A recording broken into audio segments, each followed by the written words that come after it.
What is going on, guys? My name is eNigma Sam. Joining me today yet again is eNigma R&B. How are you doing? Hi guys, how's it going?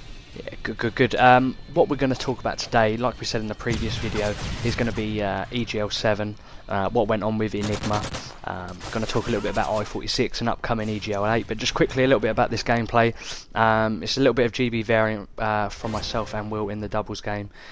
CTF Arcane, I believe we won first map, which was Underground, I think 4-0, and then lost the second map. So this is third map, last map. It does go down to the wire a little bit, but I won't spoil it too much for you. But as with regards to EGL7 and how that went for us, Will, why don't you tell us a little bit about how our teams performed at the event? Yeah, sure. Alright, so for EGL7 we had 4 teams. We had Halo, we had a Modern Warfare 3 team on the PS3, we had our Swedish guys come over, and we also had an English-based team. The Halo team were going into the event pretty well practiced. They ended up placing 5th, which is really good for them. They beat off some good competition. They just couldn't quite get past the 5th place placement, which seems to be a regular occurrence.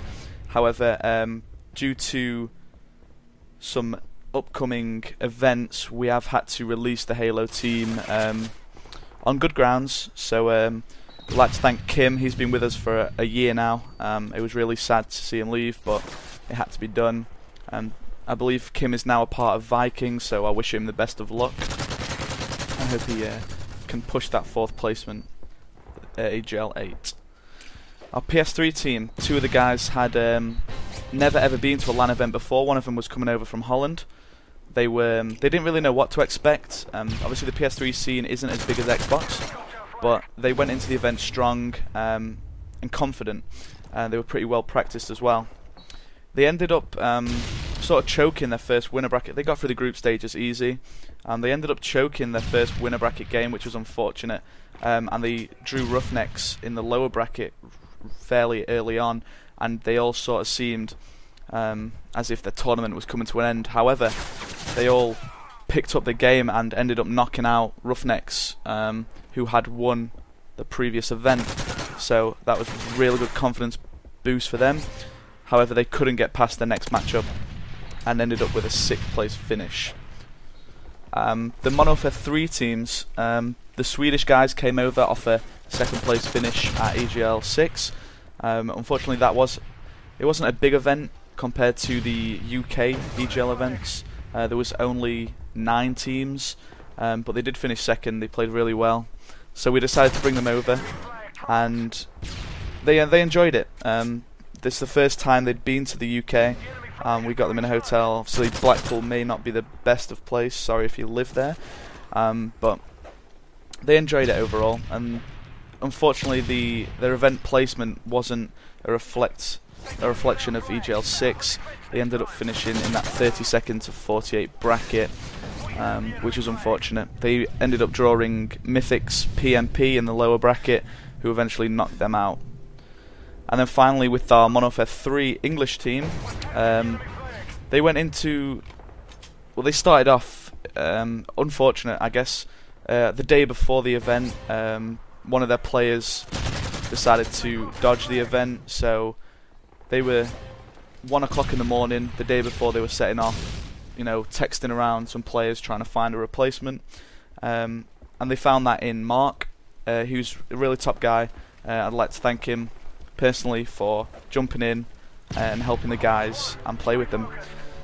They ended up with a 17th placement, a bit disappointing for them. They felt they could have got a bit more, but totally unpracticed. They did well. Yeah, it was a good event overall, I think, for eNigma, especially with the PS3 team. I remember seeing quite a few interviews and stuff that they did, because I didn't go to the event myself. I saw an interview that they'd done for Esports Live, I think it's called. Yep. The interviews, and they handled themselves extremely well, and how they conducted themselves, and their representation of eNigma was fantastic. And they obviously caused an upset there, taking out Roughnecks. As for the Xbox team, I don't know what's happened the last couple of events. I mean, it's been a little bit disappointing for them. I know they've not really wanted the placements that they'll be getting. Obviously, you can't help if someone dodges sort of last minute at LAN, but would be safe to say that I think most of the community would think that they've underachieved on the last couple of lands. So it's been a tough one for them over the last couple of events. But I-46 I think has just gone past, hasn't it? Yeah. Now that's obviously quite a different event compared to EGL. You've got quite a big computer scene, PC gaming that goes there. How does that really differ to EGL? Obviously it's not as big, but how does it differ? Well, it's the second largest PC event, just behind DreamHack. You know, it's been going on for years and years now. It's really good. Like, the atmosphere is a lot different because obviously it's not console based and everyone's sat at their PC. We only had one team attend that event, and it was our new Counter-Strike Source team. We didn't have any console teams there, unfortunately, because with the placement of the Modern Warfare 3 team at EGL 7, we decided to part ways with them again, so we wish them the best of luck. Our Counter-Strike Source team went into the event. There were 77 teams. This was the last Counter-Strike Source competitive event, because obviously CSGO is just recently being launched, so the next event will be CSGO. The team went into it fairly strong. We've had our CS managers working with them on strats they can use in game. They went in sort of the underdogs. They absolutely breezed through all of their group games. You know, dropping hardly any maps, rounds against teams. And when it got to the knockout stages, you know, they held their own. They played really well. They could have played better against a couple of teams, and they ended up with a 9th place finish, which was, you know, extremely well. Something that wasn't expected within the community, and they sort of shocked a lot of people. They played really well.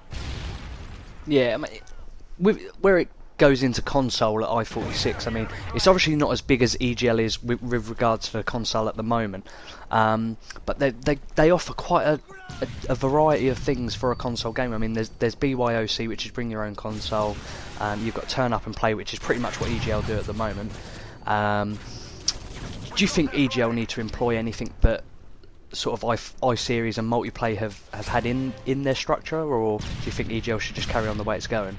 I'm a strong believer of don't fix anything that's not broken. Obviously EGL 5 had 117 teams. The forecast for EGL 8 is similar. I don't see why EGL should be changing anything regarding the bring your own console, turn up and play. There's a mixed feeling within the community, the difference between turn up and play and bring your own console and the effects that may have on matches. And to be honest, I do agree with that. I don't believe in bring your own console. You know, I'm a believer in that you should be sat opposite your team, interacting, not in another room in a controlled environment. With you know, it lacks atmosphere. I don't see the. Yeah, I mean, a lot of people did seem to agree with what you're saying. I mean, the turn up and play area, the bring your own console area, were in two completely different rooms. So obviously having that face-to-face banter, getting a little bit aggressive, having a little bit of shouting, which everyone loves at LAN. I mean, everyone enjoys it, but that was just sort of lacking. A lot of people have said, although it's a good option for some people just to bring their own stuff, then they've got their console there the whole weekend, and obviously you don't really get to play that many games at LAN. It depends how your bracket goes, obviously, but you've got the opportunity of playing 2 games, losing, and that's it, you're out. So you could turn up on the Saturday, lose 2 games, and then you're done with. And obviously bring your own console gives you the opportunity just to scrim beforehand if you want to, stuff like that. But the atmosphere, I think, is what people go for. It's what draws people to events. They love the atmosphere, and if that's going to have a detrimental effect, then I don't really see it as a good move. Like you said, I agree with you there. However, you did say you're a believer of if it's not broke, don't try and fix it. EGL 5, 117 teams, like you said. EGL then all of a sudden decided that they wanted to go and have an event over in Sweden. Yep. I believe it was Sweden, wasn't it? And we only had 9 teams turn up. Now, do you think that was realistically a good thing for them to do? I mean, I've got my own personal views on this, and I've demonstrated them on the forums quite heavily, and a lot of people have been upset with what I've said. But what are your views on it? As far as I can remember, I believe it was actually EGL with EEE, European Esports. Yes. And they took over the second event and named it EGL 6, and then obviously after the projected team's attendance, they sort of had second thoughts and probably should have gone with the EEE 2 rather than EGL 6. However, I think it's good that they're branching out into different countries, you know. I think overall, eventually, it could be big, but they just need to get there.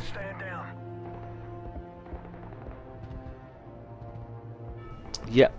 Well, that's the end of our gameplay anyway, guys. I hope you enjoyed. Cheers, Don't guys. forget to like, comment and subscribe, and we'll see you again soon.